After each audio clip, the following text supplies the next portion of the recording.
Hello, Hi, Mario. müde? I have a little bit of jet lag. We'll be I we'll, imagine. we'll be back in business next week. God willing.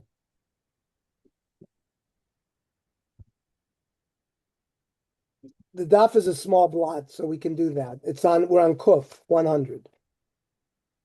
Which one? 100. 100 Kuf. Mm-hmm.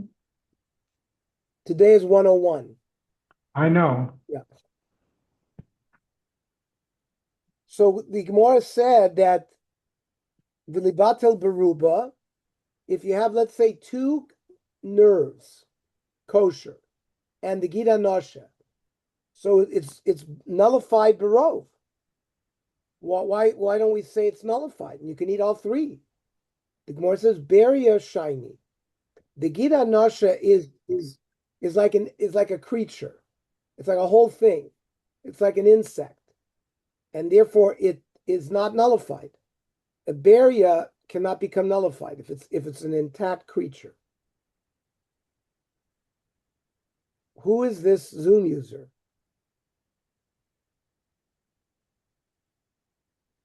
Is that one of the Navi people, maybe? I think so. I think Okay, so um, three. Tzvi, we're not doing the Navi Shir today because we just came back from South Africa. So I'm a little jet lagged. So we're doing the Daf Yomi. Okay. But next week we'll continue with Nehemiah. Okay. Very great. Thank you. Okay? Okay, thanks. You know what? I'll join you. What was that? I'll join you. Join me. We're on Daf Kuf. Chullin Kuf. We said the Chen Chaticha Shel Nevela. If you have a slice of non-kosher nevela with two slices of kosher meat. So there also we said, if you can recognize the non-kosher nevela, you remove it. And then if there was enough kosher to be mevatel the non-kosher, you'd be able to eat the whole thing. But if you don't recognize the chaticha shel nevela, so you can't eat any of it. Now, we've already learned, it says achrei rabim lahatos. Why don't we say it's 2 against 1? There should be bittul barov, v'tibatel beruba. Okay. Hanich levandav kol shadar kalimona shaninu. There is a machlokas in another Mishnah in Orla regarding things that cannot be nullified. So, for example,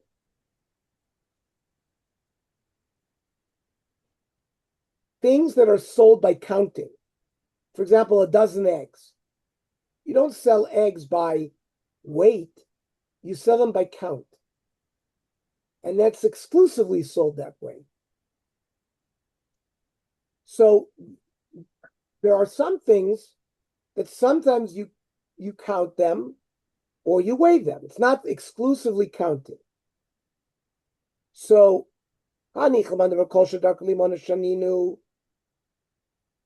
anything that where it's common.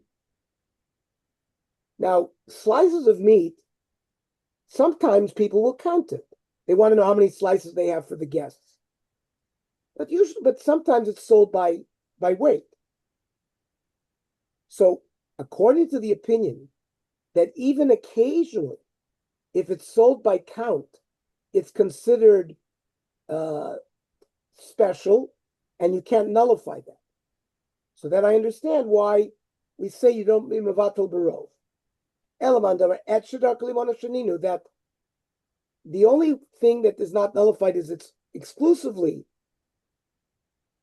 measured by counting. So, Michael Amemer, we could say slices of meat are not only measured by counting, so we should say it should be bittul. So we have a new concept which we mentioned on Shabbos. Shiny chaticha hoil ru'uya liskabi b'rifnei orchim.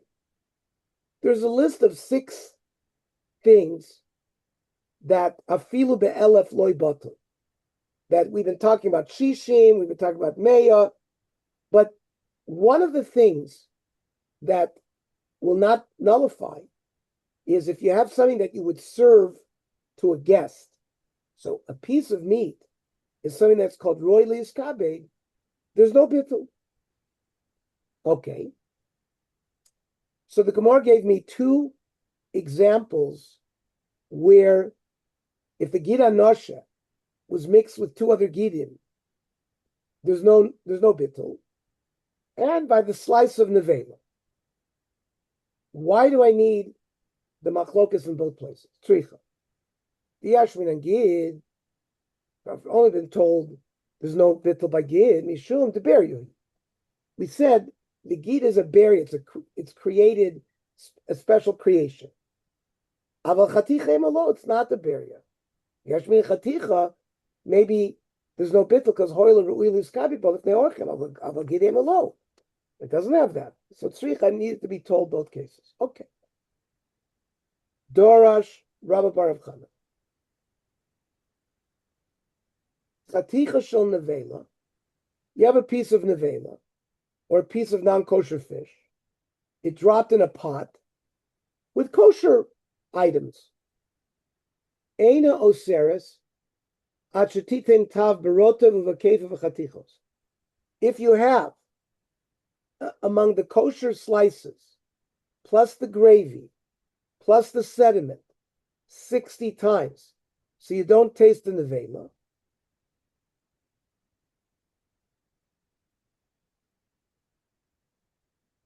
If you have 60 times, you'd be permitted to eat the rest of the contents. You wouldn't be able to eat the nevela, but the rest of it you could eat. Uki Rav Amar Alei B'Dorash. Rav appointed a meturgeman and said, Kivin shenasan tam chaticha, if the nevela transferred its taste to an adjoining piece, the new piece, chaticha atzma nasa nevela. We have a new concept called chanan, chaticha nasa nevela. The prohibited piece of meat that transferred its flavor into a kosher piece of meat.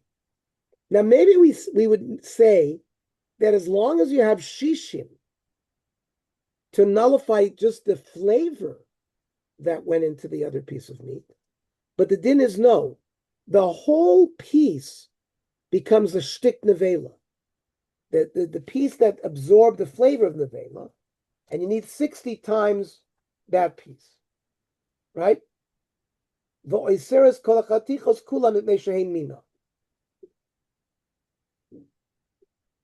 min b'mino. They're all pieces of meat. This Tana holds like Rabbi Yehuda that min b'mino ain't a bottle, and therefore all the pieces become aser. Rav Kiman Amr l'Shmeitzer. Who did Rav say this like?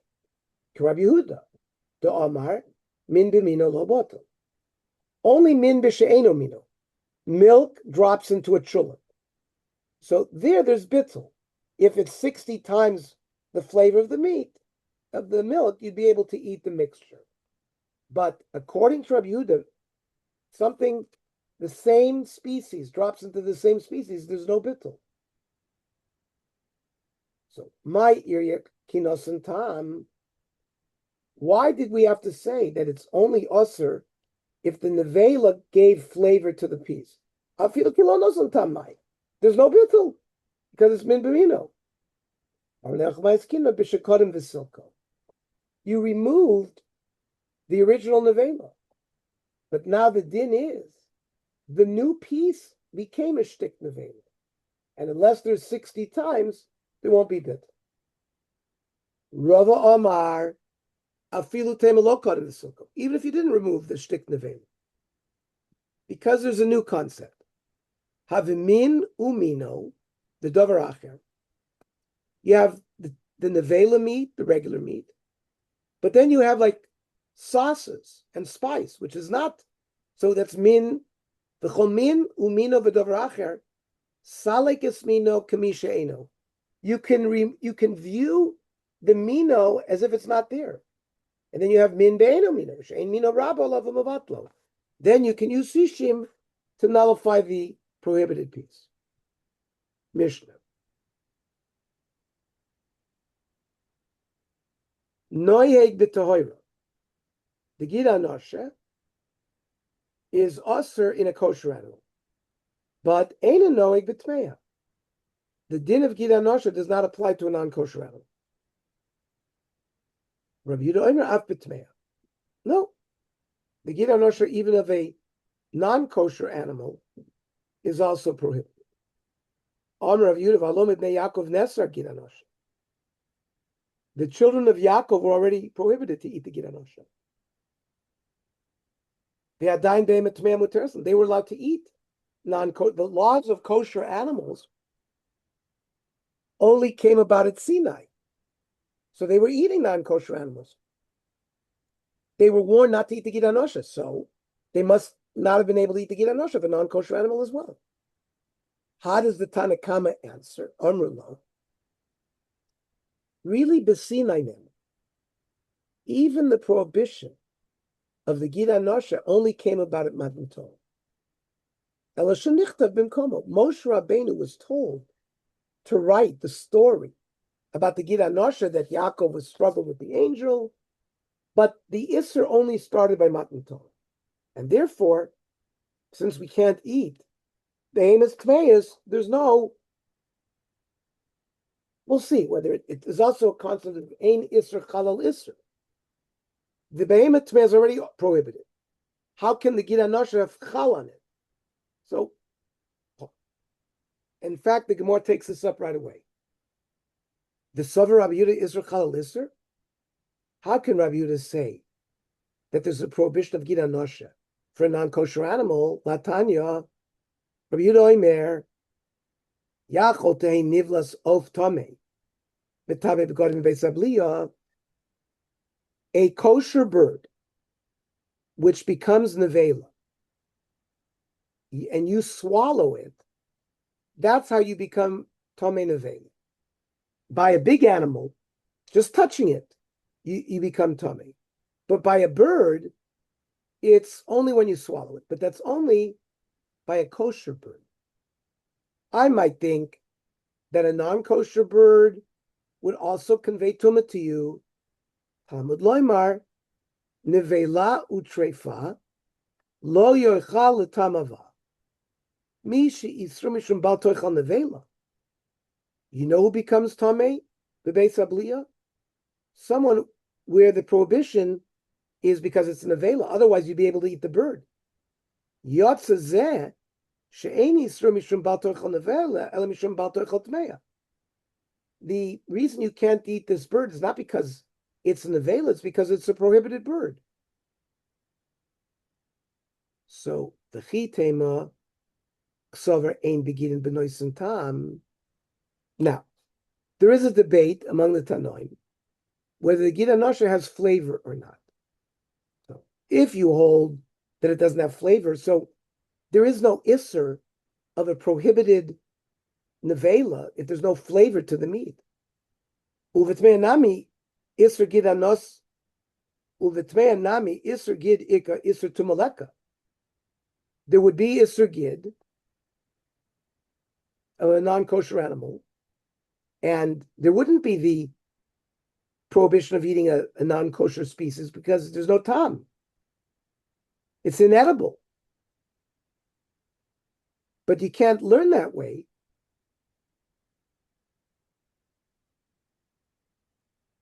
The Sover Rabbi Yehuda ain't beginning b'noisen tam. Rabbi Yehuda holds that the gid doesn't have any flavor. Can you really say that? Brisa says you eat a gid anosha of an unkosher animal. For eating the non-kosher animal and for the gid anosha. Reb Shimon Poiter.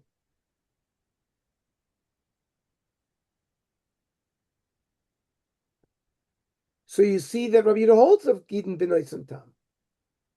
So lo'ilam ksaver yesh b'gidin b'noisim tam. Rabbi Yehuda holds that a gid has tam. However, ksaver noyeg b'shlil. The gid anosha prohibition starts already in the fetus, when the fetus is created. The isser gid, the isser tuma b'hadi adari kasi. The gid anosha and the bird itself were created at the same time. So it's not isser chalal isser. They were created at the same time. Frag the Gemara, umi matzis amris noig b'shlil?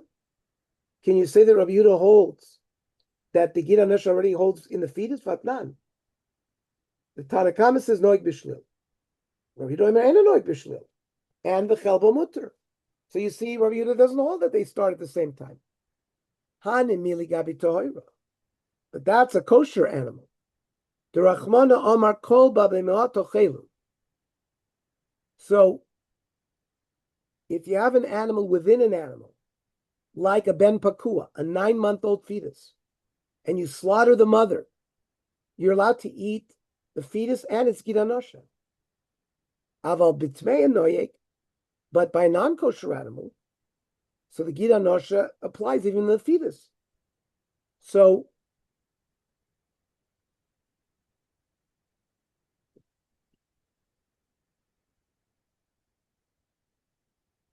you see that it only applies to a kosher animal. But in a kosher animal, the gid and the fetus were created at the same time. Can you really say that they occurred at the same time? Batman. Al elu tumas anozir megaleach. A nazir does not shave his hair or drink wine for 30 days. At the end of his naziris, he's done. But if he becomes tameh, he has to shave and start again. So ala meis, if he comes in contact with a corpse, v'al kazayis v'nameis, even a kazayis, v'kashalon, al kazayis v'nameis megaleach. If the nazir shaves, it being exposed just to a kazayis, ala meis kulo lo kol shekein. So what do I need to be told about the mace? Even a kazayis a mace. Amrav Yochanan, lo nitzrach ela lenefel shelo niskashu evav begidin. This corpse is a fetus that had an abortion, where the limbs were created, but no gidin. Alma iser tuma kodem. The fact that it has limbs makes the concept that there's tuma if you eat it, but there's no gid yet. So they don't happen at the same time. And for the Gemara, Afagav the Isra Tuma Kodim. Yeah, there is flesh that would make you tum if you eat it. But Osi Isra Gid Chaylale. Why? There are reasons why we would say Isra Chalal Isra. Shekain Isra Noig Bivnei Noach. If this Isra is stringent, so this Isra holds not just by Jews, but by Bnei Noach. Therefore, Isra Chalal Isra. Dekanami. I'll prove it to you. Diktani. Amar Rav Yehuda. V'halom ibnei Yaakov Nesar Gid Anoshe. The Gid Anoshe was already prohibited in the time of Yaakov Avinu. V'yadayin be'em etmei muteres lehem. At that time, they were allowed to eat non-kosher animals. So it must be that the Gid Anoshe of a non-kosher animal is also prohibited. So you see that the Gid Anoshe does have a chalos even on non-kosher animals. Okay. We'll stop by Gufa. Ernie, how come we learn out? We always say we learn out from Yaakov regarding the Gid Anoshe, but suddenly we find out that it was an Issur before that. I mean, where's that? No. What we learned tonight in the Gemara was that the prohibition of Gid. So, for example, prior to Matan Torah, we were allowed to eat non-kosher animals. No, I understood what it said. And the Gid Anoshe only became prohibited. We had a Havamina that it was already prohibited when Yaakov struggled with the angels. His sons already stopped eating the Gid Anoshe. Today we learned it's not so. That Moshe was told to write the story in Bereshis. Moshe wrote the whole Torah. Right. He But placed the story there, but the prohibition only had a chalos at the time of Matan Torah. but the Rishon only had a chalot and Matan Torah, but we learned if the Gidan Asher was asu from even before Matan Torah, But it right? was not. It was not. That was a mistaken knowledge that we had. That we thought that Gidan Asher was prohibited before, but the Gemara dismissed that. It was not Asr before.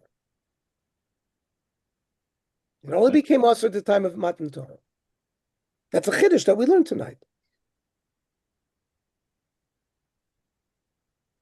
So, okay. Tomorrow